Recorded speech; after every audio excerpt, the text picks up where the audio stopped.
Hey, welcome to Grand Park. Forced indoors here on day 4 of Colts training camp, the longest continuous stretch for these guys before an off day finally on Sunday. Inclement weather, we're inside. A lot of red zone today, Eli, but that this Colts offense got in. But thought both sides of the ball flashed, but what stuck out to you here on day 4? Yeah, it was definitely Daniel Jones. Obviously, he's the focal point of this entire training camp. And just kind of seeing, I know this is my first day out here, so I'm kind of just getting used to how they're doing things as well. But like seeing him take off a couple times. Yeah. I know you mentioned he's been doing it throughout the duration of the week. But some good throws, I think 12 of 15.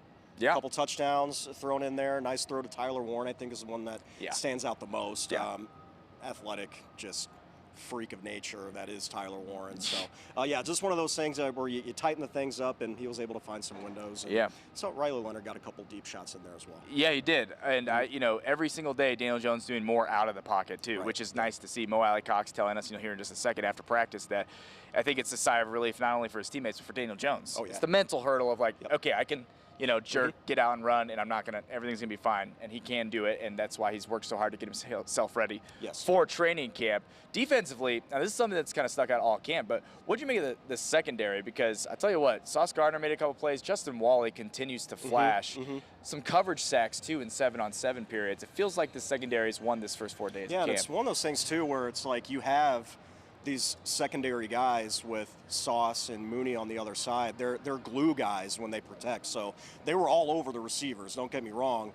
They were making their plays too and making it difficult, especially in some of those one-on-one drills that they had to start off. They were basically on their back the entire time. Yeah. So that is what you want to see when you have a majority of your salary being paid on that back end. It's true. They lived up to it, and yeah, that's going to be keep them healthy, and that's going to be they're going to be problems for opposing offenses. Health, #1 thing when it comes to the Colts in training camp. Yes. Both sides of the ball.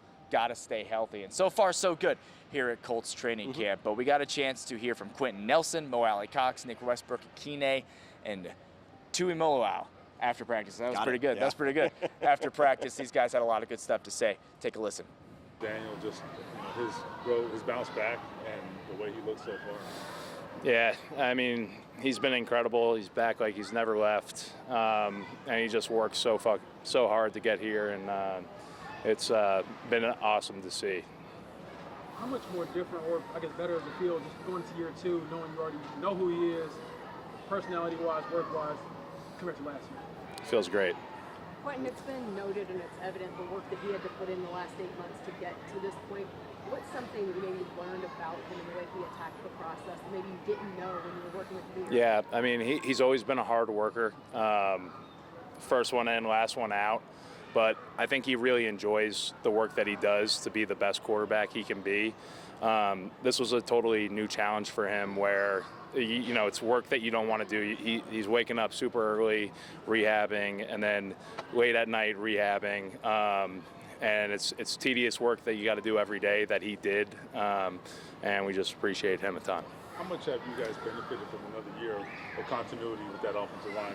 Obviously, you have one change, but, I mean, you've been here before where you had that continuity and grew together. What is that doing for you guys right now? Yeah, it's been awesome.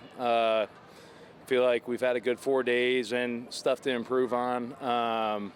But Bort adding a year, Gehn's adding a year. Obviously Bernie's been doing it for a long time, but even he's finding ways to get better. And then adding Jaylahn Travis into the mix. It's been really fun to see these young players growing and working so hard to get better. From the coaching staff to, I think, 9 of the 11 starters on the offense, when you have that continuity, what does that do for a team to kind of help you guys hit the ground running when it comes to starting camp out? Yeah, it helps us a bunch. What have you seen from Jaylahn just early on in camp? Getting a lot more. What's Jaylahn? Or Travis. Travis. Got to be honest, I'm pretty focused on myself. And like the left side and Bort next to me, like working with him, that I don't really pay that much attention to Gehn's and Jaylahn. But I mean, I saw all I needed to see like last year and this off season and in camp with the way they work and how much it matters to them and how much they care. And then also, obviously, how talented he is as well. So you add hard work to talent. That's awesome. What kind of growth have you seen? What kind of growth have you seen from Borlini, just being the guy who obviously touched the ball every snap and being right next to him? Yeah, he's been great since day one, and it's not easy. The center has a tremendous responsibility in our offense with having to make all the calls, read the defenses, see the safety rotation, everything.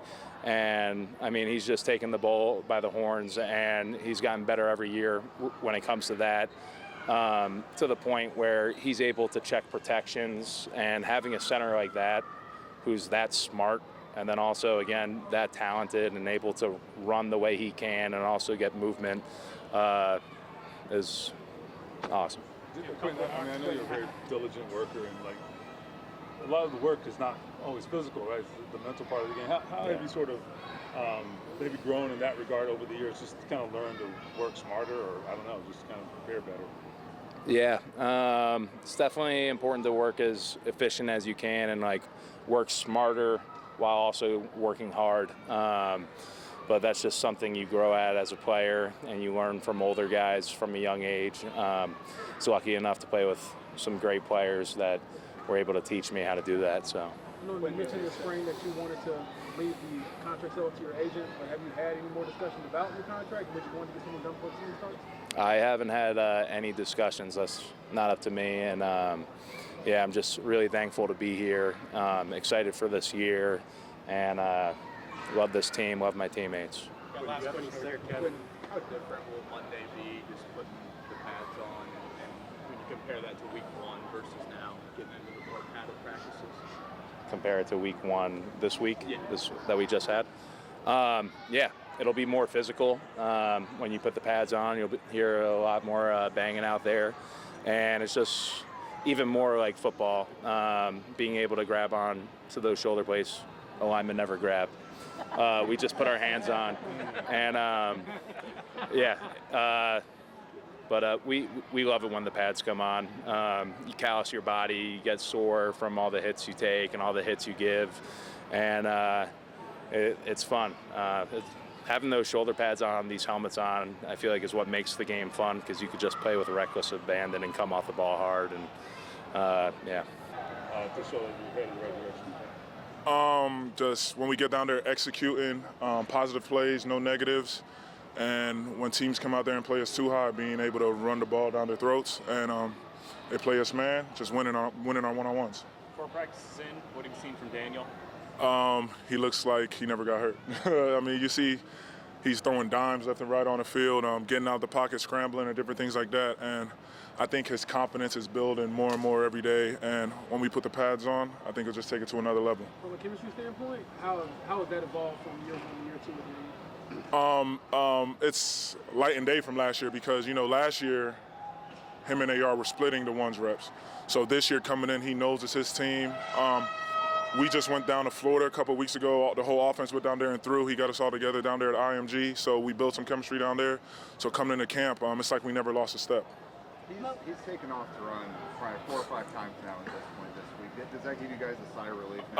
Definitely gives us a sigh of relief, and I think it gives himself a sigh of relief that he knows he has the ability and the confidence to go out there and do. Some guys coming off that injury might not try to escape the pocket and different things like that, but especially being in a practice setting, you don't have to go out there and do that. So him just doing that just shows us all that he's ready. Well, how would you describe this tight end room? I would say it's very versatile. Tyler could pretty much do everything. Will's like the speedster of the group. Will come in, he's gonna find a way to get the ball. He doesn't get a lot of game reps because the three of us do a lot, but whenever Will's on the field, he finds a way to make a play. And me and Tria, I would call us like the bulldogs of the room. And if we get a chance to get the ball, we're gonna try to run through somebody's face. What do you notice from Carson Taut's development and being so new to football? Oh, man, I tell him, I'm like, man, you remind me so much of myself when I first got here. The things you're messing up, the things you're thinking about, I'm like, bro, I was doing the same exact stuff. So when I see him do it, I try to coach him through it and just give him little pointers here and there, because I know it's a lot, because it's like going to school all over again with the terminology and things like that. So I know his mind's spinning every day, but I just try to help him as much as possible. And then having Tom in the room, Tom helps us a lot. and he spends a lot of extra time with him and things like that. So honestly, he's gotten better and better every day. So just hopefully see him take that next step starting on Monday. What are the areas where you've seen him take the biggest leap, say from OTAs to now, and where does you still feel like he's got some work to do? I would say just, in the run game, that first step is so important with the technique and things like that. So now he's getting out of his quicker first step, more aggressive. So now it's just that aspect of shooting your hands, because they coach you so much on footwork and technique, you forget about the upper body part and being aggressive. So that's like the next step in his development, matching his feet with his hands and striking somebody. Well, for you, decade in, how did you make it or last this long in the NFL? I would just say doing everything the coaches asked me to do. Whether it be, I'm in year 10, I'm still playing special teams and things like that. So guys get up to this age and they don't want to play special teams. But as someone who's not a starter anymore, they ask you to play special teams, you go out there and do it. And then I would also say just being available. I would say that's the biggest thing.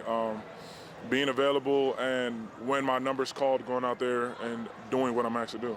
You never envisioned this long or not, or did you? Nah, somebody just asked me the other day, did you envision playing this long? I was like, honestly, I was just taking it year by year, and whatever happened, happened. And it's been a great experience so far, so hopefully try to keep it going. How different, how can you contrast last year versus this year in terms of like your preparedness? Yeah, I feel like last year, the training camp, it was just, I was a rookie trying to find my footing and routine, and also just learning the playbook and putting, kind of just unwanted stress on myself. But I feel like this year, man, I've been around a group of guys that have shown me how to do it. And, man, just getting right with my faith. I think the Lord has blessed all of us with these amazing talents. And I think it's for us to just go out there and be us, the person he made us to be. And, just taking all the advice that I got from all my vets, even outside of my room, just knowing what they did to keep their body healthy and what to expect, especially in year 2. And I feel like I've applied that, and it's been helping me a lot. You told us about some of the physical and athletic changes you made in the offseason. Are you seeing that translate to the field now during camp? Oh, yeah, definitely. I just feel a lot lighter on my feet, just feel more explosive. Man, just feel in great shape. I feel like I got a lot of fat off of me, which was very needed. But I feel amazing, man. What do you think of the opportunity ahead of you because of the opportunity you have opposite a lot to everyone? Yeah, man, I'm excited. Excited just to elevate from last year. I feel like I showed some splashes and some little clips of what I'm capable of doing last year. But I just want to build off of that and just take it day by day and just get better every day. Learn from the mistakes I made yesterday and the mistakes I make today, and just continue to just critique every part of my game. Is it one of those positions on the roster where there's maybe just about as much competition as anywhere? How have you experienced that, and what is that competition and opportunity potential that you have there been like for the first 4 days of camp? It's been amazing. I think, going in, knowing me, I love competing. I love competing against, great players who are around me, great players that, on offense side. So I feel like that's always something that I loved, and I feel right at home. Latu has acknowledged that there's a lot of pressure on him to kind of take over and be the guy, at least in the bedroom this year. Have you noticed any changes in him this year compared to last, like kind of taking ownership of things at all? Yeah, I mean, me and Latu spend like almost every day together. So, we're always just sharing stuff that's on our mind. I think with him, he's done a great job. He's stepping into like a leadership role, behind the scenes and just helping out, me and all the young guys, because I'm still a young guy, on my second year. And he's just been feeding into everybody, giving everybody wisdom and what helped him, especially him being young or being in his third year. So it also helps us because, it's like Buck giving us wisdom, but it's like, man, he just got done with his second year. He just got done with his first year. So he's able to give us information on what helped him, and we can apply it and do it to our everyday life. You talked about this last year, and even in the spring a little bit.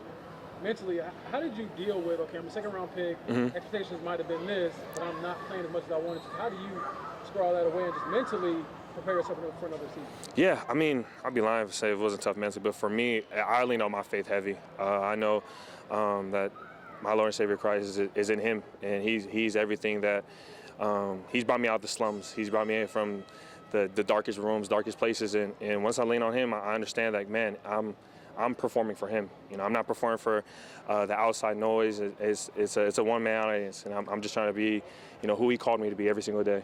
And that kind of helped me just to ease off, just to not put unwanted stress, because I feel like stress is for everybody.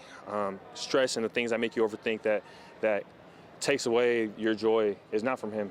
You know, the peace and the love, that's what he wants us to feel. You know, feeling the love that the Lord put around us and that he instilled in the Word. So, you know, I leaned on that heavily, and it's helped me a lot. Off day tomorrow, pads on Monday. Oh, man. At your position, how much do you embrace and anticipate Oh, finally getting pads? that's where it starts. And that's where it starts. I feel like this is like a warm-up, warm-up with no pads and just T-shirts and everything, shorts. But once you put the pads on, that's where everything matters. And that's where you have to really, one of the pillars we want to build off of is being physical. So it starts Monday and carry Monday all the way till, Super Bowl. So that's the goal. In the short time you've been teammates with Arden, his veteran presence obviously so large. What have you learned from him in the last few months? Man, Arden, he's just allowed me to really look at the game from a different lens. He's helped me slow down the game, slow down everything, and just how to not look at the big picture, but have blinders on and just make your process a lot more quicker, so you can play free. And that's one thing I love. He's always helping us, even when we're not paying attention or we're just so focused in taking notes. He'll call us to the side and give us more, little tips and tools of what else we can do that'll help better our game. You're looking to establish yourself, you make a play like that. Yeah, it always feels good. I mean, whenever the ball gets thrown your way, especially a deep one, you see it in the air, try to run under it, come down with it. It was a great throw by Riley, obviously in great protection to be able to get it off, so was happy with it. Another one yesterday, kind of contested catch, had to come back for it, go up for it. What do you remember about that play too, if that one stood out? Oh yeah, I remember the one Daniel threw. Yeah, kind of similar thing, was just running my route. I knew I wasn't the primary look, but just ran the route to win it. Necessarily didn't kill him on the release or anything, but saw that DJ gave me a chance, so just try to establish that trust and come down with the play. You've been in different situations in your career where you had sometimes a lot of opportunities, other times not many at all. How's that prepared you for maybe this position you're in here, which is kind of just be ready and see where you fit in? Yeah, I think you could say that. Looking at it like that, there's a bunch of different things that I've gone through that have led to me being here right now and try to learn from all of it. And like you said, I've had, years where it felt like everything was going right and years where it felt like everything was going wrong. And so I just try to learn from that and just understand that it is a game and going against, professional players every day. You just try to win all the reps that you can and just see what comes to you. When you look at last year, coming into this time with the Colts, was there any specific thing that you thought, this is where I really want to get better to get back to where I was with Tennessee in terms of them playing me and getting production and stuff like that? I mean, that wasn't really the motivation. It was just, I saw it was a good team. I played against them, week one and got kind of walloped when I was in Miami.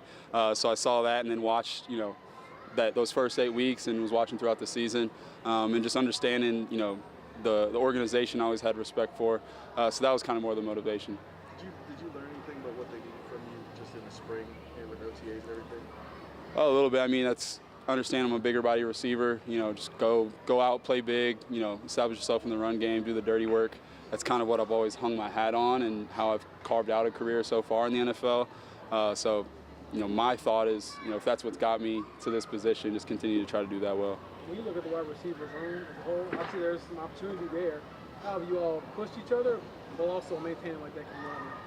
Yeah, it's been a great group so far. I love being in that room. I feel like everybody is competing, but everybody's quick to help and offer advice or whatever it might be.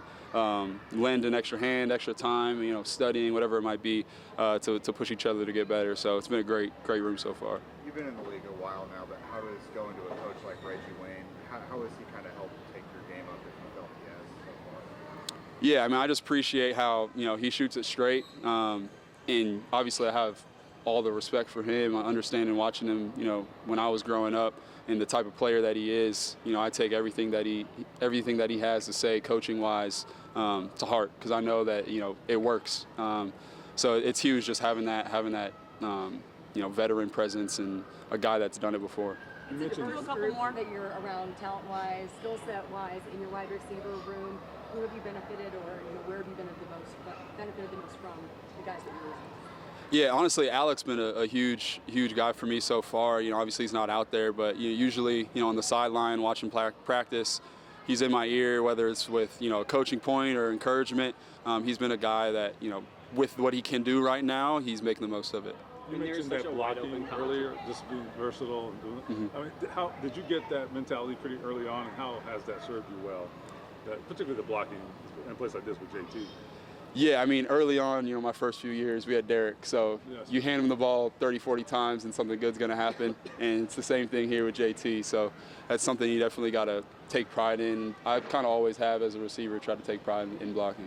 Knowing there's so much competition in this group for that number 3 spot right now, and with Alec not yet on the field, I know there might be some more reps for you at the moment. Is there like an added sense of urgency to take advantage of the reps and the times that you're getting to see the ball in this first week or week and a half of camp before he comes back? I'm not really putting that on myself. You know, I can't really focus on that. It's not anything I can control. And so right now I'm just trying to take advantage of the reps that I am getting. Been blessed that Reggie's been giving me some good reps and reps with the ones, and so just trying to be out there, be in the right spot when those opportunities do come. But I feel like if I try to put that urgency on myself, you know, I feel like I'm squeezing too tight and trying to hold on to something. Just let it come, and if it happens, great. You know, if not, oh well. But I'm just going to give it my all and try to get it. Welcome back into Grand Park, where we are indoors. Severe weather pushing everyone inside for the first time in a couple of years. I know last year we didn't really make our way over here. I don't think so. Yeah, so first time indoors here, getting some work in. Obviously, the Colts wrapping up their first full week of training camp here. 4 practices in now. Of course, Jake Arthur joining me with Locked On Colts, as always. Appreciate your time. Got some guys doing some red zone drills today. It was kind of the heavy format, I think, for throughout the practice this afternoon. What kind of stood out to you today? Yeah, the most we've seen from Daniel Jones throwing the ball so far. Had him 12 of 15, a few touchdowns. Josh Downs, Laquan Treadwell, really good acrobatic one from Tyler Warren. Stuff you love to see. It was all over his Penn State film. So, yeah, just a really good day by the offense. I thought the running backs did pretty well. We didn't see much Jonathan Taylor, which has become commonplace. You don't need to see really anything from him. But decent bounce back day from like DJ Giddens, for example, has had a tough time catching the ball. Made a couple catches out here. I didn't notice him drop anything. Really, all the running backs had a short touchdown, it seemed. So good efficient day from the defense or offense in the red zone. And also, it's like one of those days where it's the last day where you have pads on, so you're kind of just getting used to the scene, the rhythm, the setting of how everything is going to operate during camp. And then Monday, obviously, they have Sunday off. Back Monday with pads on. I mean, those are the days where it really starts to pick up as we get into the month of August here. And I mean, they kind of told us today too. They're ready to get the pads on as well. Yeah, without question. I mean, that was probably the only thing that really lit up Quenton Nelson's eyes when we talked to him afterwards. Just the prospect of real football with pads on and the helmet, and just these guys want to hear the familiar sounds of summer to them, which is the pads popping and just being able to grab a guy's pads and, you know, rip him to the side. And Jaylahn Tuimoloau, another guy where it's going to be big for him. Like he at Ohio State, physicality and just like being able to set the edge was a big part of his game. Obviously a ton to prove out here, but as a prospect, I think he's a lot more physical of a player than like an Arden Key would be. And so I think this is a good opportunity for some of those guys who really need to step up. I think it's a good opportunity for them to say, like, okay, here's what it's going to look like on Sundays. Like, I can step up and handle this. And, of course, that's going to be here before we know it. Next thing you know, the next couple weeks are going to feel like a blur to most of us as we get through training camp here. But, as always, Jake, appreciate your time and your expertise on covering the Colts, who, again, wrapping up day 4 of training camp. Sunday off, Monday back here at Grand Park. Putting the pads on. We'll be here covering it, breaking it all down for you on air on Channel 13, as well as on our streaming platform at WTHR. Continue to stay with us.